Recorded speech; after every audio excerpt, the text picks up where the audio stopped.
Welcome, everyone. I'm Rebecca Saltman, and I'm here with Jade Rader, and this is the EMPATH Insights Summit. We noticed some time ago that there was a gap when it came to learning about being a sensitive and empathic person in this world. So we decided to do something about that, and voila, here we are today. We started talking with other amazing empathic people and learned so much. We felt we needed to share it with the world. We love what we do, and we get to talk to the most amazing people in the process. We learn an incredible amount every time. Serin Silva is one of our delightful, amazing, yummy co-authors in the You Empath You anthology, which we are launching on April 28th, 2022. Serin shared a really amazing story in our book, and we might even talk about it today. So we're thrilled to have the opportunity to talk to you, Serin. Is it okay if I share a brief bio? Great. Serin Silva is a beloved medium, intuitive healer, instinct coach, and a founder of Kismet Energies. After becoming disenchanted with humanity's disconnection from its evolutionary roots, Serin turned to information locked within herself for answers. For Serin, life is beyond what we think. It is about accessing innate information humans have long left behind in the pursuit of progress. Serin teaches people to harness their instincts and to be truly at home with themselves. By accessing individual needs and desires, we can live in true harmony with ourselves and our greater world. Connect with Serin and learn more about her work at kismetenergies.com. And she'll spell that for you later. Welcome, Serin. Hi, Rebecca. Hi, Jade. So happy to have you here. Likewise.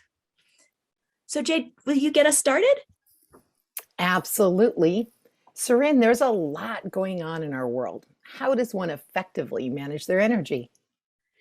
There has been, since COVID, and the world has always been a dynamic place, full of change.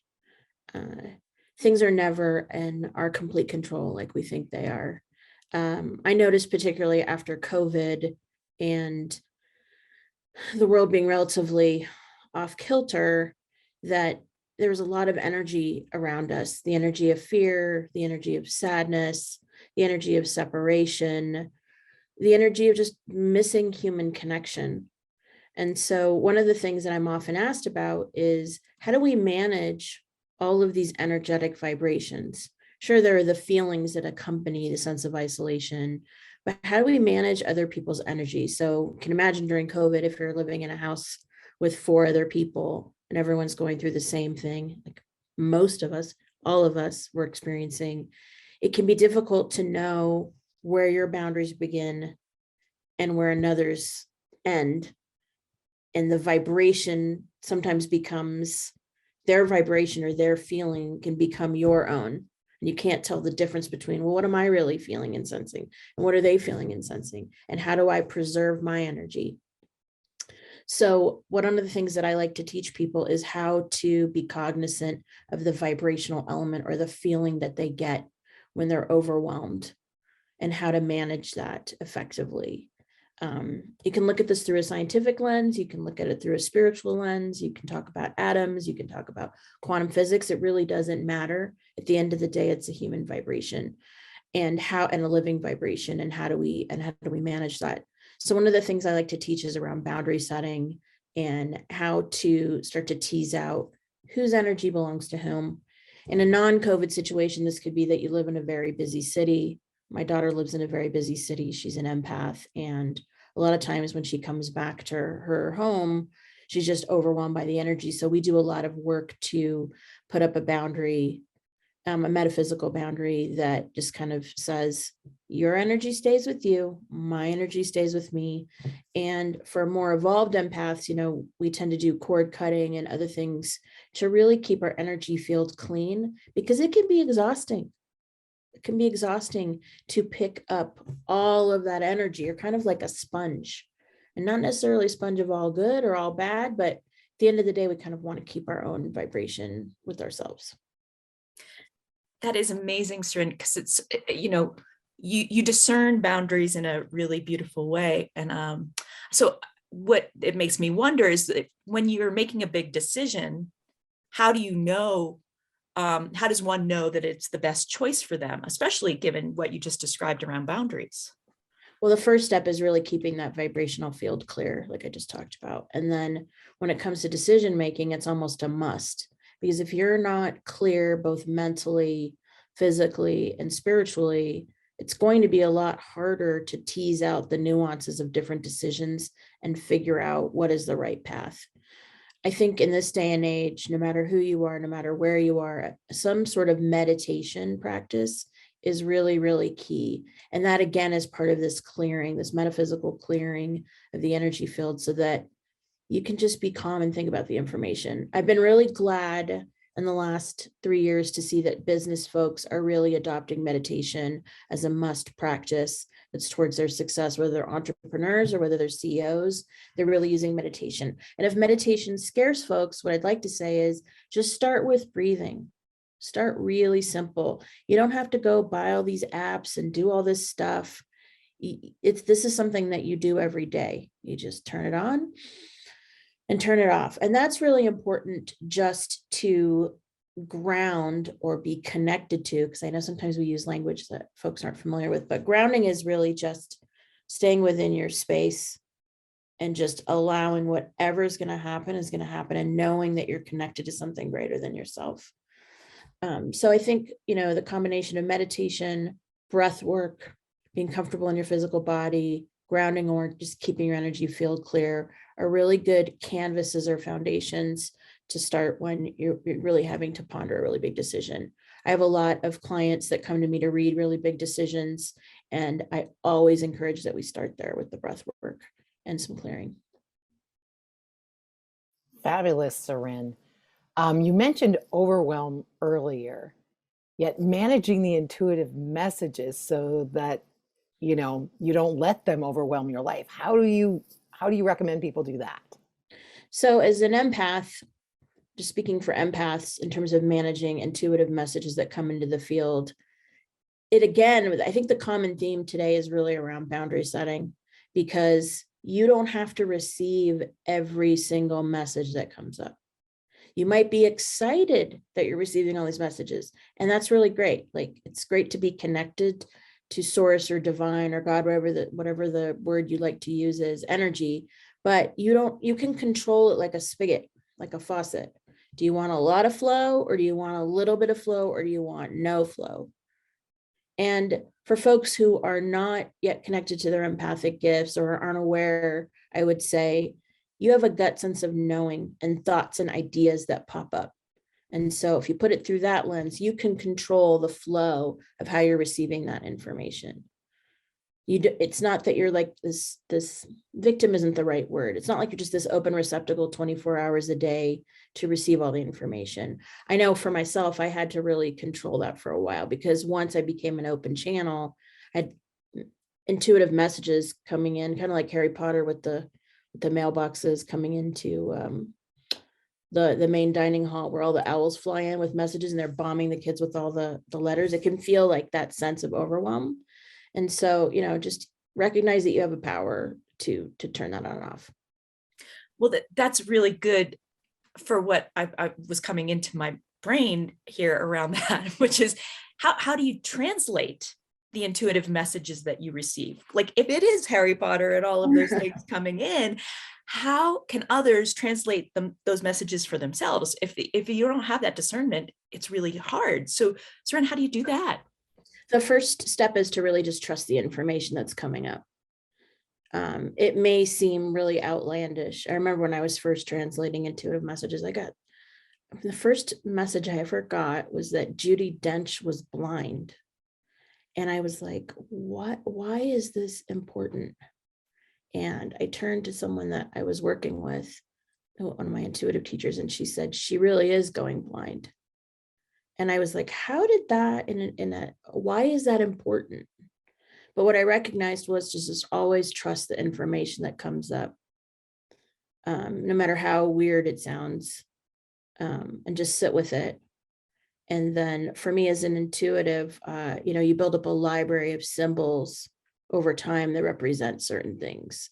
So as you trust, you can start to add more and more symbols to that library. So one of my symbols that I get, I'll see a triangle, which is change, right?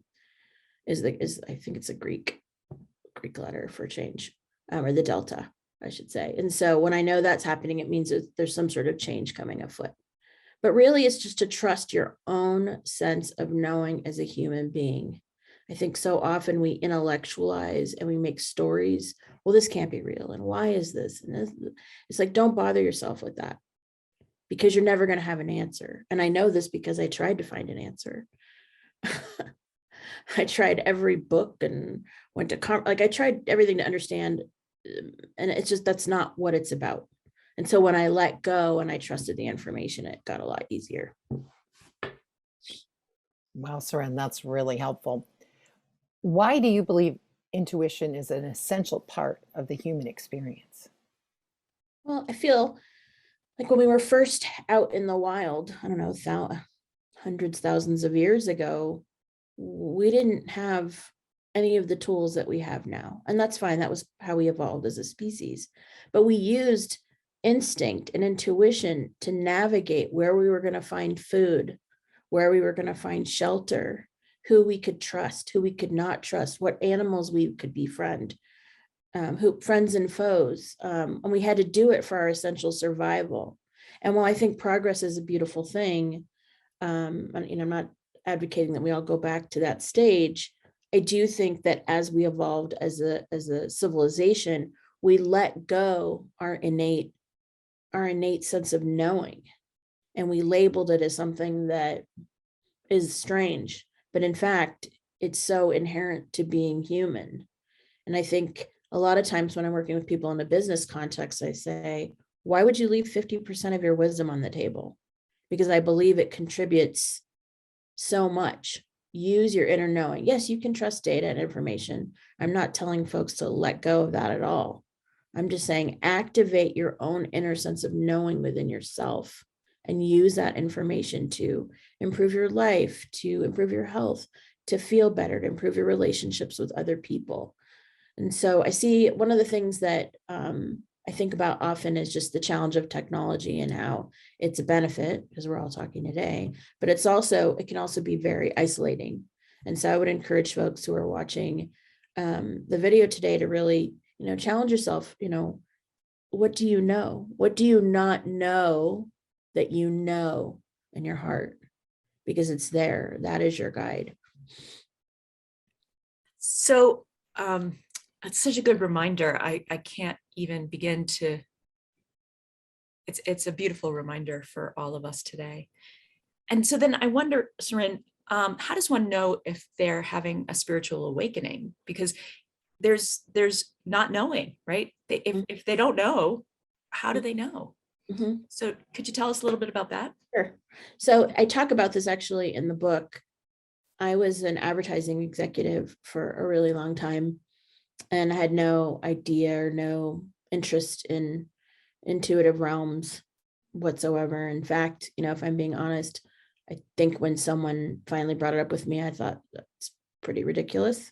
And so I didn't realize that I was having a spiritual awakening at all.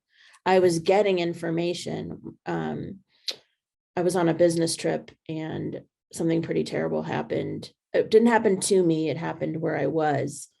And something in my body kept telling me to leave. And I couldn't make sense of it. I'd been to this place before. I'd been there my entire childhood. I was on a business trip. And I asked if I could leave early. And after I left, this event happened, a terrorist attack. And that's when I was starting to realize that it wasn't in my head, this intuition stuff and this inner knowing. I was like, okay, this is crazy, cool, strange, wonderful, complicated. And that's when the ball started rolling. But it took that event to really awaken it. And once I trusted, and that's kind of the theme, I think, once I trusted and received the information and connected that event, then more information started to flow. So up until that point, I think I was unconscious. I was focused, like many of us are, trying to, make a living and do what we need to do. But I wasn't attuned to this other piece. And so now I'm extraordinarily grateful. I actually wound up near missing, like by 24 hours, the event that happened. And I have a lot of gratitude to Spirit, Source, Divine, God, whatever, for keeping me safe. So for others, how do you recognize it? Start noticing. Take the time to notice. If you want, just put a journal. You don't need a lot. Just start with a pen and just start noticing things and where you feel them, and get quiet and trust what comes up. And you can activate that inner peace. There's inner peace, like as in peace, but inner peace as in activating that part of you that is got that knowing. But both are good, inner peace and inner peace. So, Well, that play on peace is so much fun, Serin. And one of the pieces that you've awoken is your medium. So how do you bridge the world, the spirit world, right, and the living world during a reading? Because you're dealing with both in that time for your clients. yeah, it's really funny how it happened. So I was and I use the word funny a lot, but I think really it's just the universe doing its thing. But it always makes me kind of go, haha, funny, like in a good way. It makes me chuckle sometimes. So I was learning how to do intuitive readings from a beloved mentor of mine. And one day they had us do an exercise where we had to read a dog. And I realized that the dog was dead. They were having us read the spirit of the dog. The person having us do it loved the dog. It's not a dark story, but and so I tapped into it. And then I started realizing I could translate almost like an operator between the person who passed away and then the person who was alive and wanting to know about the animal person spirit. And it's come very naturally to me. At first it was interesting because it's like you're on a three-way phone call. And so balancing that is really important, honoring the person who's passed away, and then also honoring the person that's asking the questions about the person who's passed away. Because my experience of people who've passed away is that they still have a lot of the same, they don't have ego, but they still have the same thoughts, feelings, motivations. And so they'll ask things of the person who's alive, like, can you do this for me? Can you do this for me? And I always have to say, do what you want to do. You don't have to do everything that they're suggesting. And then the person who's living, I have to say, you can make that request, but they don't necessarily like have to do it. So we still all have our free will. And so for the most part, I would say people who are alive, they're very accepting of that. Sometimes folks who've passed on, they want what they want. And when they found a channel that will translate their wants, they can get pretty like, yeah, I want this and I want this. And so I have to navigate that. I always share the message in its entirety, but I always have to kind of bridge that with do what works for you. Yeah. So important, that sovereignty, isn't it? For all of us. Yeah. Serin, this has been so amazing and delightful. And we understand you have an offer for our listeners. Could you tell us about it? Yeah, I'm excited to say that one of the things I'm asked about the most is about managing energy. And so I will have a guide on my site, kismetenergies.com, that you can go to the website, sign up to receive it, and learn some of these tips that I alluded to today so you can use them for yourselves. I really want people to be successful in managing their boundaries so that they feel good and they feel alive. And they feel like when they're around a person who's challenging or difficult or who wants a lot, they have some authority back on their own system, space, body, mind, heart, etc. It's the number one thing I'm asked about the most. Well, how do you manage that? So go to the site, KISMET, Kismet Energies, ENERGIES.com, kismetenergies.com. The Kismet is because I am Turkish, and kismet is fate. So it's like energy of the fates. So that's how I read from that place. I read from the present and from your fates. And then there'll also be an opportunity to register for an author Q&A if you'd like to do that. So I'll be reading from the book and answering questions for folks. Serin, that is so fantastic. Wow, you brought up so many important things today. I mean, so much about boundaries in so many different ways. And as empaths, and many of us that have been on the path for decades, boundaries is a daily practice. And you have alluded so beautifully to many of the ways that is showing up in your life and the life of your clients. And, you know, the way you're able to explain how you're able to translate, and you translate also in the world of business, which is so super that instinct and intuition is showing up in the business world. We thank you so much for sharing with the audience today and being one of the delightful authors in You Empath You. Thank you. Thank you, Rebecca and Jade. And for everyone who's watching, I just want to say, I hope to see you, know you, experience you in some way, and I hope you really enjoy the book. Fantastic. So listeners, thank you so much for taking the time to listen today. And please mark your calendar so that you're listening to the rest of the summit and the other fabulous authors sharing their empath insights, and actually grab whatever communication device you love and set a calendar reminder to buy the book on April 28th, 2028, when we will be doing the 99-cent Kindle launch and getting it into your hands for the most reasonable price. And wait for it, we have bonuses for you. You can take your receipt to our website, the letter U, empath, EMPATHYOU, book, BOOK.com, and put your receipt number in, and you will get the dozens of bonuses from our partners and our authors on that special day, April 28th, 2022. You know, the gift of the beautiful stories and all of the wisdom that is shared within the book is there for you. This is you, as in like the University of the Empath You are, You Empath You. Thank you so much for joining us. We're so grateful for Serin sharing her insights today. Much aloha to everyone.